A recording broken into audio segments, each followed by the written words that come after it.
Therapy day na naman nga po ni Kuya Kyle today, so kailangan namin siyang ihatid at sinama ko na nga itong maliit na bata at wala rin naman akong pag-iiwanan sa bahay. Pagkatid nga namin kay Kuya Kyle, nag-request ako sa kapatid ko na kung pwede idaan ako ng dali since malapit lang naman ito dun sa pinapasukan ni Kyle.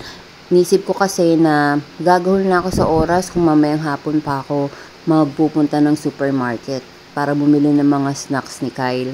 So, pagdating nga dito sa Dali, lumibot na kami ni Kaden. Ayan, dumampot na ako ng mga ilang biskwit na sa tingin ko gustong kainin ni Kyle naman.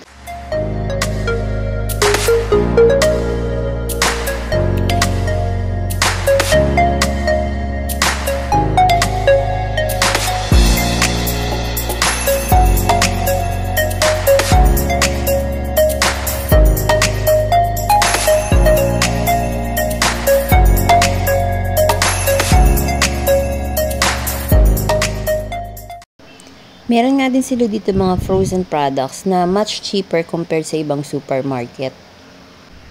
At ayan na nga si Kaden, tinulungan na akong magtulak ng cart namin.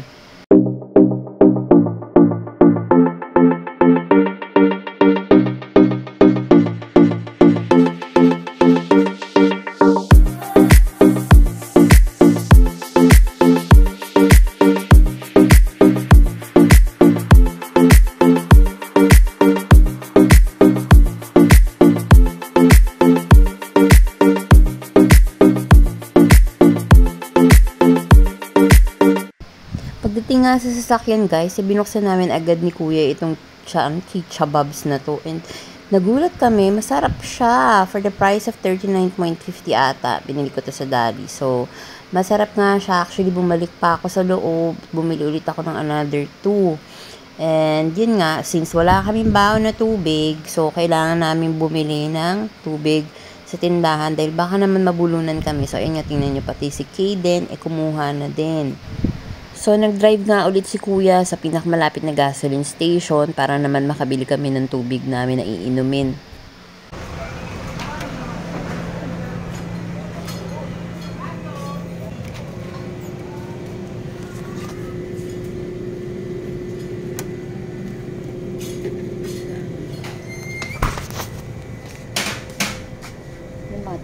Natanaw ko nga na meron din silang tinitindang ice cream, so nag-check ako baka meron ditong Magnum na matcha flavor. Kasi gusto ko naman tikman yun, sabi nila masarap daw. Kaso, malas ko, wala namang available. At pagpunta ko nga po dito sa may cashier area para magbayad, napansin ko po itong mga nakadisplay na breads and pastries na mukhang masasarap.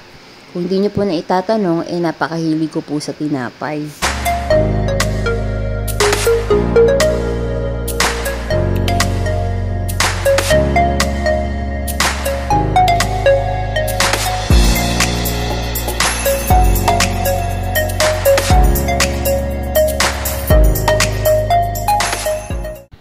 Fast forward, nasundo na nga namin si Kyle, tapos itong isang malinggit, nakatulog na rin sa sasakyan.